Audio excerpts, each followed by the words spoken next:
快力疫苗小百科。老爺奶奶，我幫你約咗下星期去打流感針啊！唔使啦，我去開嗰間長者中心都有得打。我雞蛋敏感㗎，唔打得流感針，你唔記得咗？今次我幫你哋約打嘅唔係傳統嘅流感針，而係重組技術製造嘅流感疫苗。呢啲新嘢靠唔靠得住㗎？當然靠得住啦。其實重組技術已經廣泛用喺好多唔同嘅疫苗好多年㗎啦，例如乙型肝炎啦。而重組技術嘅流感疫苗 Flublok 亦都已經打咗好多年㗎啦。重組技術嘅流感疫苗有幾樣特點。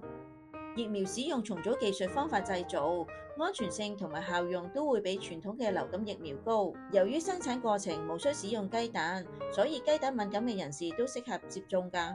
另外，由於有交叉保護效能亦都會比較好。街市賣菜嗰個都一定話自己啲菜靚㗎啦，都唔知真唔真。點同賣菜呢？有根有據㗎。2019年，香港已經有研究顯示，65歲以上注射 Flublok 嘅人士，比起注射傳統流感疫苗嘅人士，能夠產生更多嘅抗體。而美國疾控中心 CDC 亦都建議65歲以上嘅人士注射重組技術嘅流感疫苗。而到英國啦，JCVI 即係英國嘅疫苗接種和免疫聯合委員會，亦都建議65歲以上嘅長者同埋高危人士選擇重組技術嘅流感疫苗 Flublok 為佢哋嘅首選流感疫苗。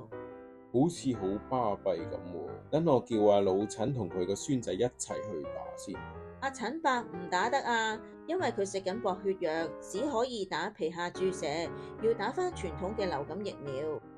另外，重組技術嘅流感疫苗，未滿9歲小朋友都唔打得㗎。家嫂，呢支針貴唔貴㗎？呢支針比平時嗰支貴少少，但係你哋有醫療券啊嘛，既然年年都用唔晒，扣醫療券唔係仲好咩？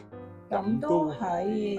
如果你哋仲唔明白，可以去診所向醫護人員查詢。